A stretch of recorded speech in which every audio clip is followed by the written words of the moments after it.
Wah, kritik sastra ya jarang sekali saya jumpai itu. Inspirasi yang luar biasa itu memang datangnya tidak pernah dari dunia politik.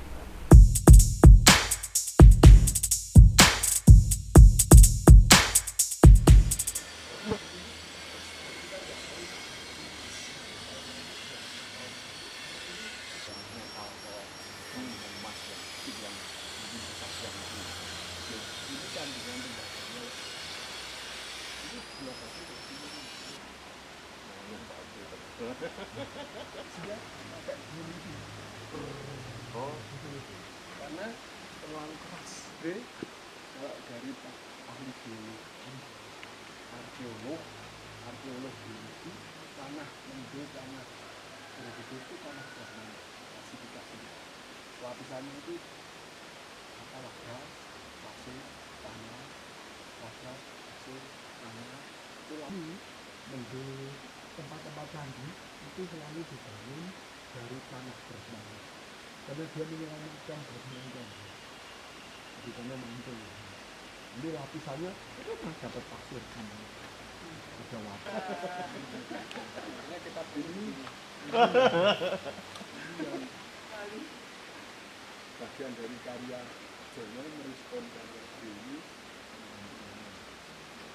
Ini kinceng ekologinya itu masih tetap. Kalau ekologinya rusak itu nggak akan ini. Bahasa Inggrisnya apa itu? Dragonfly. Jadi kalau dragonfly itu di desa Gunung ini merupakan simbol dari pelestarian ekologi dengan dragonfly adalah simbol dari tentang dari persoalan ekologis karena dia hanya menjadi nama estetik. Kalau di Korea, Jepang, Cina, Tibet, Bhutan, dragon itu show tertinggi dari show dari layar Patiko. Ini ayam, saya kuda, Abri nggak tahu. Ini Sindio dari Menteri Singapura itu, yang di Separ itu, naga. Ya memang di kawin tahun sebelumnya supaya anaknya lahir. Makanya itu yang disebut itu apa? Wisdom. Ya, wisdom itu over knowledge. Kalau di kota besar ya di Jepang itu anaknya itu knowledge, pengetahuan, virus kayak gitu ya kan gitu. Gagal membaca yang namanya wisdom itu. Makanya ya itu dragonfly itu menjadi dalam bahasa semiotikanya kalau di masyarakat desa ada sebuah keselarasan ekologi ya terjadinya sebuah ekosistem alam di kota besar gagal menginterpretasikan bahasa semiotik itu ya dragonfly menjadi tempat sekedar hiburan malam. Ini kan sebuah dan semoga nanti Anjam Piani itu Anjam Piani 29 Juli adalah representasi abad 7, abad 14, abad 21 ini sama saja. Kita pesan bersama teman-teman dari komunitas Lima Gunung dan saya berkesempatan boleh juga hadir di sini untuk bertemu Pak Tanto. Tiap hari bertemu Presiden Komunitas Lima Gunung, Presiden yang mengundurkan diri dari Presiden Lima Gunung tapi masih disebut Presiden Lima Gunung. Dan yang satu Pak Bre, penulis novel Anjam Piani, Kidung Anjam Piani. Ini novel yang sudah keberapa ya tentang Majapahit. Pak Bre ini lama di Kompas, pensiun tahun 2017 Pak Bre ya. Ya, terus sampai sekarang masih menulis, juga ada blognya Pak Bre yang masih terus aktif menulis. Salah satu yang istimewa untuk saya, penulis idaman. Penulis dan deretan para guru. Betul. Bangku putih. Jadi saya ceritakan sedikit tentang tulisan-tulisan Pak Bre, terutama yang ada di Udara Rasa itu kan hadir setiap minggu. Nah, setiap minggu itu bagi saya baca itu tulisan Pak Bre di Udara Rasa itu yang lebih penting sebelum saya pergi ke gereja. Nah, tentang tulisan tentang novel ini berlatar belakang Pak Bre yang silakan Pak Bre bercerita secara umum tentang novel ini supaya nanti pemirsa ini punya gambaran umum tentang novel terbarunya ini. Silakan Pak Bre. Kalau tadi disebut latar belakang, novel ini latar belakangnya Majapahit dan Tuban. Majapahit dan Tuban. Jadi era Ranggalawe. Era Ranggalawe. Tapi yang saya ceritakan adalah putranya Ranggalawe yang dalam sejarah atau babat dan lain-lain itu cuman disebut namanya saja. Nah, di sini coba saya kembangkan karakter tersebut. Ya sebenarnya kan setiap penulis itu kan ingin menyampaikan sesuatu gitu ya. Nah, saya melihat peluang untuk menyampaikan sebuah gagasan melalui tokoh yang cuman disebut namanya dalam berbagai tulisan sejarah maupun babat atau kronik-kronik kuno. Itu menarik itu bagi saya.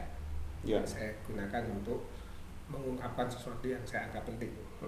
Apa yang saya anggap penting itu sebenarnya begini.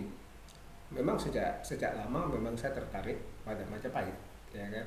Itu sejak Majapahit ada alasan yang khusus ya. Pertama ini serial keempat, yang pertama judulnya agak mengganggu sedikit, seperti karakter dia tukang ganggu. Majapahit. Tukang ganggu ya. Majapahit milenial ya. Milenial, enggak pakai. Milenial. Ya. Majapahit milenial. Terus setelah Majapahit milenial Dia Gayatri. Nah, terus yang ketiga ini Kidongan Jantiani, saya berencana yang keempat ini. Yang keempat belum ada judulnya. Tapi masih tetap berlatar belakang Majapahit. Latar belakang Majapahit, jadi akan jadi tetralogi. Lah judulnya apa? Masih ini nunggu wangsit. Biasanya saya kalau dari Mendut ini mendapat sebuah wangsit. Gurunya wangsit. Nah, ya. Nah ini bagaimana ya kaitan tiga novel yang telah terbit ini, Majapahit milenial, kemudian Dia Gayatri dan Kidongan Jantiani. Ini saya kira lebih menarik kalau orang lain yang bicara, karena saya sendiri tidak terlalu mampu untuk merumuskan keterkaitan ketiganya ini. Tapi beberapa hari ini itu saya sudah dikirimi semacam makalah itu yang mencoba melihat dia melakukan membuat sebuah makalah yang menurut saya, dalam pengamatan saya sebagai orang yang pernah menjadi redaktur sastra belasan tahun atau bahkan puluhan tahun, saya melihat tulisan yang telah dibikin menganalisis karya-karya saya dari waktu ke waktu, terutama berhubungan dengan tiga novel terakhir ini yang akan dipresentasikan tanggal 29 nanti dalam diskusi mengenai novel saya. Itu saya membacanya itu sampai terus terang saya terkagum-kagum, bukan terkagum-kagum pada karya saya, tapi terkagum-kagum pada pada tulisan tersebut yang tadi saya ungkapkan dalam pengalaman saya sebagai redaktur sastra. Ada sebuah kritik sastra yang jarang sekali saya jumpai dan bagus sekali. Dan itu dibikin oleh siapa? Dia dibikin oleh Profesor Hendrawan Supratekno. Oh, Ya. iya. Padahal Hendrawan Supratekno itu mestinya lebih afdol bicara perbankan, keuangan, ekonomi, Politik.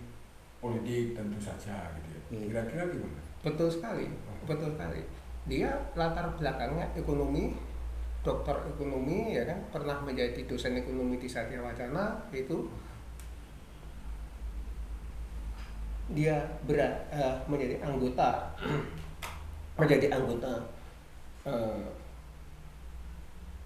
duduk dalam komisi berapa ya kok di DPR yang mengurus ekonomi itu 4 Iya. atau 2 misalnya. dari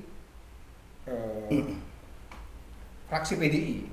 Jadi dia adalah salah satu petinggi PDI Perjuangan. Gitu. Ya kan? Gitu. Tapi itu dalam pengamatan saya gitu. Gitu. Saya kira dia kelihatan sangat menarik dan sangat cerdas justru ketika bicara soal sastra. Oh, iya. Bukan bicara soal politik. Ya itu maaf kalau Hendrawan kebetulan mendengar ini itu dugaan saya itu inspirasi yang luar biasa itu memang datangnya tidak pernah dari dunia politik. Inspirasi datangnya tidak dari dunia politik. Inspirasi yang substansial, Oke. ya, bukan dari dunia politik, tapi dari dunia sastra. Oleh karena sebuah bangsa yang tidak membaca sastra dengan sendirinya ya menjadi bangsa yang agak kurang kualitasnya. Sama halnya seorang politikus yang tidak membaca karya sastra, ya dalam tanda petik politikus abal-abal. Negarawan-negarawan kita itu dulu adalah pembaca-pembaca karya sastra. Syahrir itu kritik gagasan dia tentang sastra, pandangan-pandangan dia mengenai Kairil itu ya hebat sekali, melebihi para kritikus sastra. Dan itu seperti yang dikatakan barangkali kalimat terkenal ini betul bahwa ketika politik kotor ya dibersihkan puisi gitu. Oh iya, ya. Kita sering puisi, mendengar itu. sastra, tulisan itu kontemplasi yang paling manusiawi ya. Karena dia tidak digerakkan massa, dia tidak tendensi pada pengerahan massa, dia tidak ingin viral gitu. Tapi dia menelusur internalisasinya itu pada kedalaman yang paling kemanusiaan, kurang lebih itu. Kalau itu betul, Pak Bre, kembali ke buku ini Pak Bre. Artinya novel ini novel sejarah gitu, atau gimana? ini menarik. Ini soal konteksnya adalah kalau di medsos itu seperti ahli sejarah semua. Dulu sejarawan itu langka, tapi gara-gara Google ini, YouTube ini, wah rasanya ahli sejarah semua. Ini sejarah dan realitas, fiksi dan apapun itu gimana? Saya suka dengan pertanyaannya Mas Heri Atmoko ini, sangat suka. Karena apa? Dia memberi kesempatan pada saya untuk menguraikan pandangan dasar saya mengenai novel. Ya. Bagi saya tidak ada yang namanya novel sejarah, tidak ada novel agama, novel religius, novel percintaan, tidak ada. Novel bagi saya adalah novel. Novel is novel. Itu menurut pandangan saya.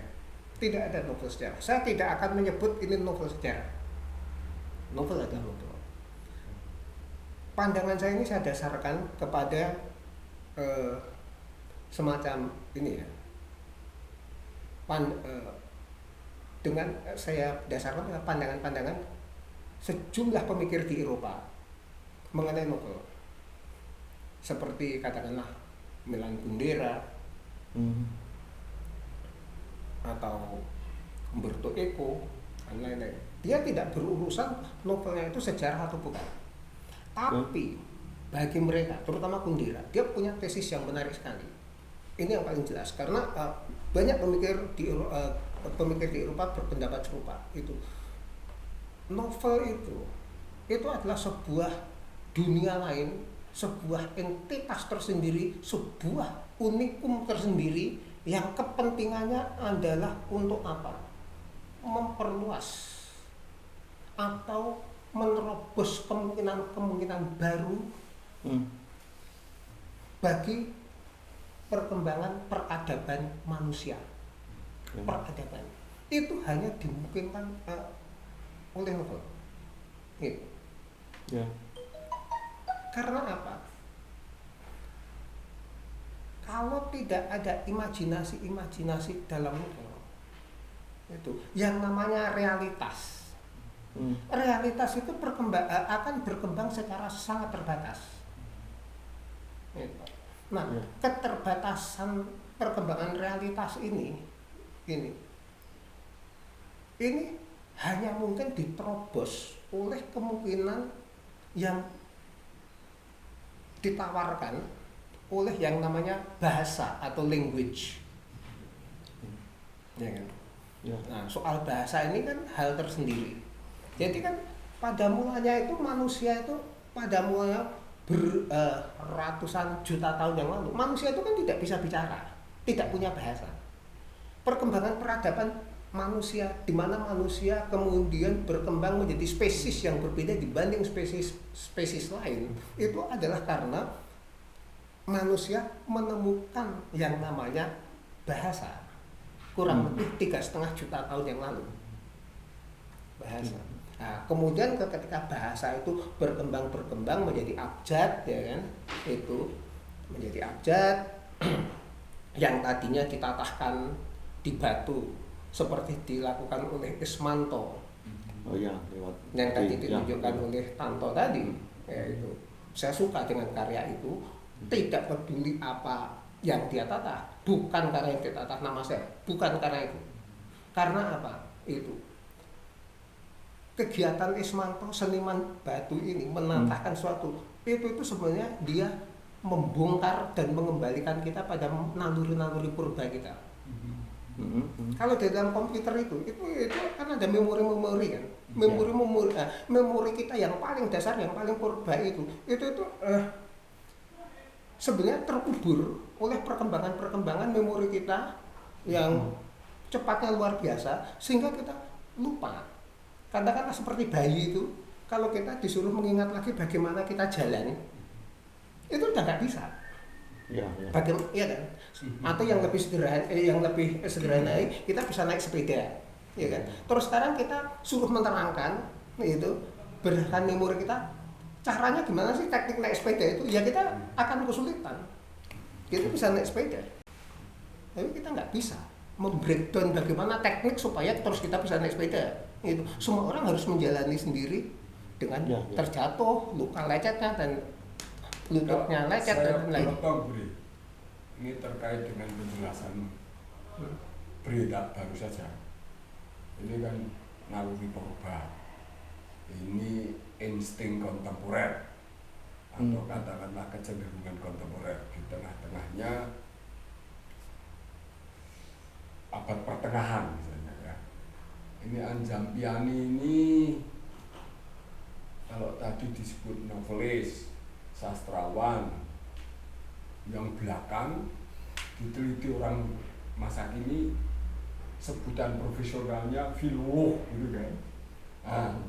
Tadi Kundera, Umberto Eco misalnya. Terus sekarang saya mundur bro, cara kamu memandang, menerjemahkan ini kelompok perpustakaan, bibliografi, ini peneliti, ini teks-teks tulis gitu loh, membaca dan menulis. Nah sekarang ini posisinya kepujanggaan. Kamu mau menjelaskan pujangga itu yang belum tentu ada Gramedia, tentu nggak ada Gramedia. Dia pasti naskah kuno itu bisa pantun, bisa babat, bisa macam-macam. Nah, versi apa ini? Kalau sarjana sastra, filolog, ahli linguistik, orang itu dokternya ribuan mungkin. Tapi saya mau tanya konsep kepujanggaan itu kan, Ronggo Warsito. Siapa tahu Gayatri itu juga pujangga perempuan.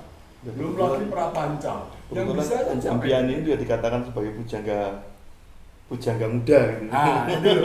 Konteks pujangga itu supaya orang tidak kehilangan bahwa Jawa itu hanya kurang dianalisis oleh sekolah Frankfurt, oleh Adorno, oleh Yunani kuno ini supaya Salihara, kemudian apa itu Driyakara juga harus cara pandangnya bukan Jakarta gitu loh. Tapi Ini saya juga soal melihatnya Jakarta. kan ini novel ini juga tadi seperti Batu tadi juga apa serangganya tadi itu juga bagian dari membahasakan itu ya Pak. Iya. Jadi Jadi supaya itu ucap pengertian kepujanggaan bagi saya itu adalah penguasaan ilmu serat, ilmu serat. penguasaan ilmu serat itu. Yang saya sebut serat itu adalah pembahasan atau melokalkan pengertian literasi yang kalau di barat ya kan, di barat peradaban mereka itu kan lahir dari yang namanya perkembangan literasi dari zaman Yunani kuno ya kan, Sophocles, Aristophanes dan lain-lain sampai kemudian menjelang modernisme, Cervantes dengan Don Quixote-nya ya kan, muncul karya-karya kontemporer kesininya itu. Nah itu jadi kepujanggaan bagi saya itu kalau dari proses semua itu saya memakai bahasa lokal kita itu serat.